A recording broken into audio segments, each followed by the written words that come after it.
प्रधानमंत्री मोदी 2 दिन के बिहार दौरे पे कल पटना पहुंच रहे हैं। कल उनकी पटना में रोड सभा है।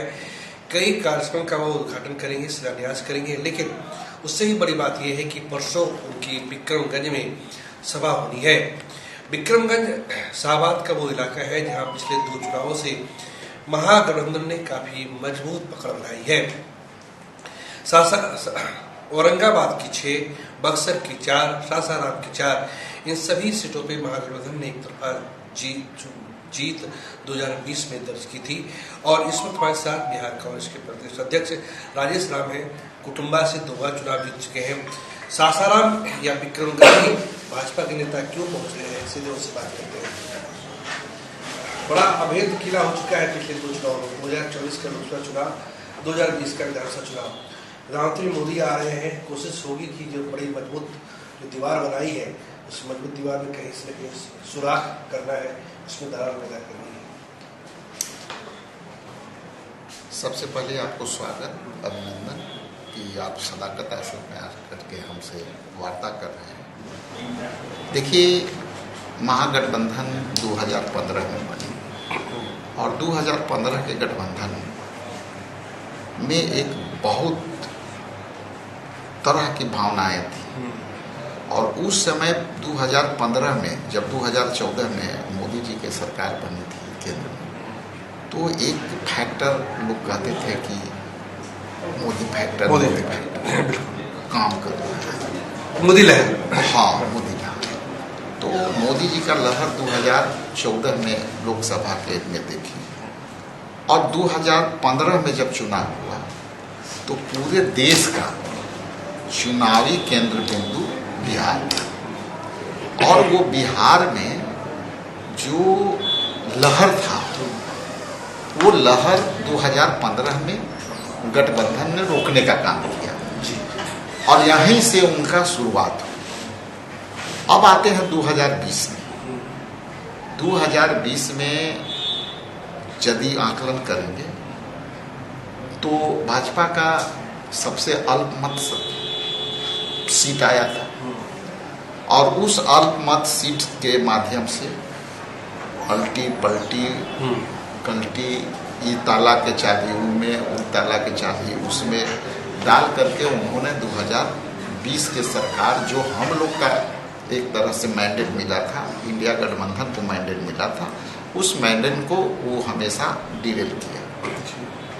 और 2020 के रिजल्ट में, जैसा कि आपने चर्चा किया, शाहबाद के एरिया, सासाराम, औरंगाबाद, मगध क्षेत्र तक आप चले जाइए तो इनकी कहीं भी ना ऑर्गेनाइजेशन स्ट्रक्चर है और ना जनता में कोई प्रभाव है।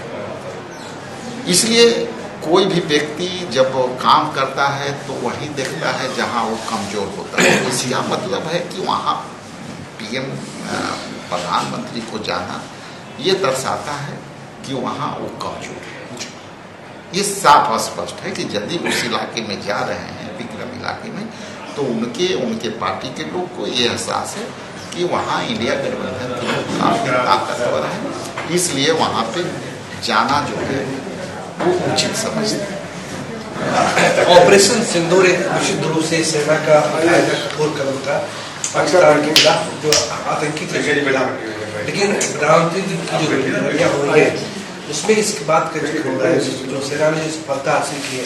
आपको लगता है कि 2025 के विधानसभा चुनाव में भी ऑपरेशन सिंदूर एक बड़ा मुद्दा भाजपा का उसको बनाने के लिए जा रही है? देखिए, ये पिछला भी आप घटना देखेंगे, जो घटना घटी थी जो पुलवामा का, उसके बाद उन्होंने खुद कहा था, भाजपा वाले लोग, कि इस पर सेना में और देश के सुरक्षा में हम लोग को राजनीति नहीं करनी चाहिए, यही कहा था ना। और वो हम लोग के लिए, इंडिया गठबंधन वाले के लिए वो संदेश था कि हमको देश के रक्षा के लिए, देश के सुरक्षा के लिए और सेनाओं को इसमें हम लोग को राजनीति नहीं करना है। लेकिन आप उस चुनाव जब हुआ तो आपने देखा होगा, वो कहने की जरूरत नहीं है कि सबसे ज़्यादा पोस्टर, बैनर और उनकी भाषण का क्लिप आप देख लीजिए सर्च करके, सबसे ज़्यादा उन्होंने इस्तेमाल किया। लेकिन ये बताइए कि उस समय के हमारे भारतीय राष्ट्रीय कांग्रेस पार्टी के नेता आदरणीय राहुल गांधी जी या हमारे दल के लोग, कोई भी व्यक्ति ये बात को मानते रहे कि सच में कुछ राजनीति करना जरूरी है, लेकिन देश के सुरक्षा के मामले में, देश के सेनाओं के मामले में राजनीतिकरण नहीं होना चाहिए। और आज भी जब जिसकी चर्चा कर रहे हैं, पहलगाम की जो घटना हुई है, पहलगाम की घटना में हम लोग कल भी जय हिंद सभा करके आए हैं, और जय हिंद सभा का सीधा संवाद है कि हम सेनाओं ने जिस तरह से वो पाकिस्तान का रोकने का काम किया, पाकिस्तान को त्वरित जवाब दिया, पाकिस्तान को रोकने का काम किया। प्रधानमंत्री मोदी का बहुत बड़ा पोस्टर सब जगह दिख रहा है कि वो पोस्टर में है, वो एक तरीके से लीड कर रहे हैं, क्या मानते हैं उसको? अब देखिए,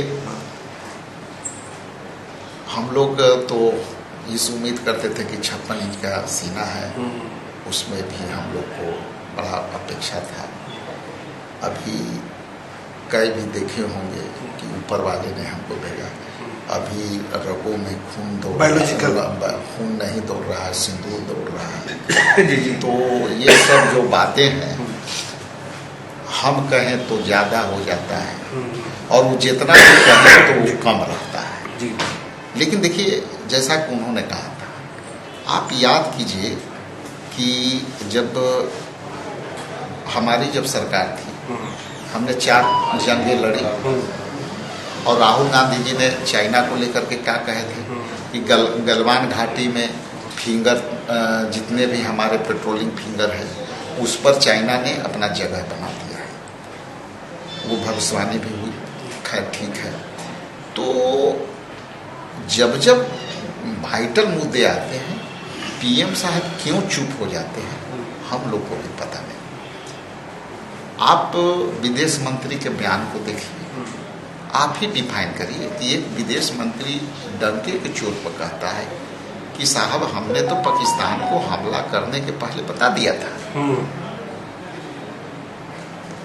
और आज पोस्टर लगा रहे हैं।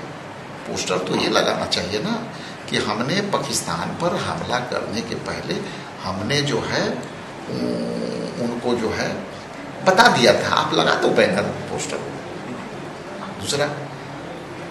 दूसरी जो बात है कि जब हमारा सीज फायर हुआ, और जब सीज फायर हुआ तो जो शिमला एकॉर्ड हुआ था 1972 में, उस शिमला एकॉर्ड में जो साफ समझौता था, जुल्फिकार अली भुट्टो हमारे प्रधानमंत्री इंदिरा जी के बीच का वार्ता था, और उसमें स्पष्ट था कि सिंधु घाटी का जो नदियां हैं उसके पानी पर समझौता हुआ था, और ये समझौता हुआ कि जब भी इस तरह का जब विवाद आएंगे तो उस विवाद को हम लोग द्विपक्षीय, मतलब पाकिस्तान और इंडिया बैठ करके इस मसले को समाधान करेंगे। लेकिन हम लोगों के और देश के, हमारा नहीं, देश के लोग जानना चाहते हैं कि यहाँ से 15-16 हज़ार 10 हज़ार किलोमीटर बैठा है एक व्यक्ति, प्रधानमंत्री, राष्ट्रपति अमेरिका के, एक ट्वीट करते हैं और सीज फायर का वो कहते हैं कि हमने करा दिया और हमने इसमें मध्यस्थता किया। तो देश का ये जानने का अधिकार जरूर है कि यदि आप मध्यस्थता हुई है या ना हुई है, उसकी भी बात आनी चाहिए। हालांकि आज भी मैं कह रहा हूँ कि ये देश के मुद्दे पर हम लोग ये राजनीतिक बात नहीं कर रहे हैं, ये जनता के मन में कुछ सवाल है। इस सवाल को भी प्रधानमंत्री को क्लियर करना चाहिए, और जिस बैनर जो लगा है उस बैनर पर भी क्लियरिफिकेशन ये होना चाहिए। 2 पॉइंट कि हमने हमला करने के पहले पाकिस्तान को बता दिया था, हमने समझौता जो शिमला एकॉर्ड है 1972 का, उसका हमने पालन नहीं किया है या किया है, ये भी बताना चाहिए। तो ये हमारे साथ बिहार कांग्रेस के प्रदेश अध्यक्ष राजेश राम थे। पर्सन फिरोज के साथ उत्तम कुमार, कसस न्यूज पटना।